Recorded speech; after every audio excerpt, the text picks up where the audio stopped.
ప్రభు నామమున అందరికీ శుభోదయం. ఈరోజు దేవుని వాగ్దానము ఏమనగా, కీర్తనల గ్రంథము 36వ అధ్యాయము 5వ వచనము.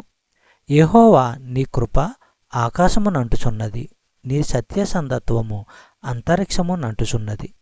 సహోదరి సహోదరులారా, దుర్మార్గులు కీడు చేయాలని పన్నాగాలు పన్నుతారు. దేవుడు మంచినే కోరుతాడు.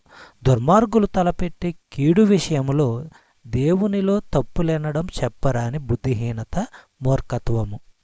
ఆయన కృప ఆకాశాలంతా అంతులేనిది.